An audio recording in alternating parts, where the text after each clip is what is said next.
last several years of my life, I've realized that the track that I was going is slowly but surely taking a quick U-turn. And it started when I met my wife online back in July of 2004.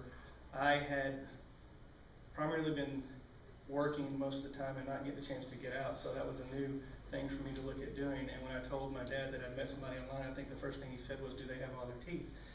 But Rachel and I went online, and I did a membership, and she actually went on a 3-day trial, so the chance of us meeting was rather unique because it was such a small window of opportunity. And when I joined, it was 2 weeks was all it took for us to go on our first date.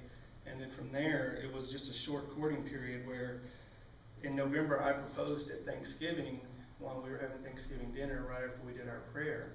And at that point in time, we decided that it was going to be something we wanted to do together and enjoy each other's company from then on.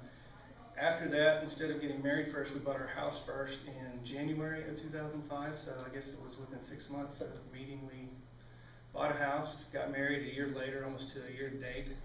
And at that point in time, it was in October of 2006 that we had our first child. We decided that we were going to do what every family did and start a family, and we did. And at that point in time, I started my own company, JD Local Mortgage, with my dad. And about a year and a half into that, we were going to try to have another child, and little did we know we were going to have triplets. So we went from a family of 3 to 6 right off the bat, which was kind of interesting. But of that, all 3 of those babies were girls. And I still am the last love that's carrying on my last name, and I have no one to pass it on to. So going to nursing school now, have a career that I'm looking forward to. And after all the insanity that's taken place in the past 2 years, 3 years with nursing school and the career change, we were finally starting to look again and think if it's something that we want to try to have as a child. So we're actually talking about the other night, and once school's over, we may try to do it again. So I'm going to try to pass it on and at least keep the family name going and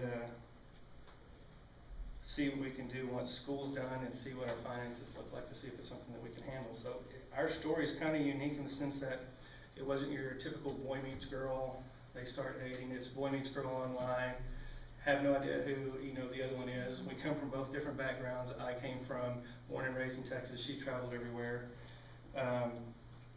We started our family. I started a company. I closed my company. We had 400 kids, and then I decided to change careers. So I think the thing that I'm looking forward to next is when I get to start my midlife crisis. That's good. Yay!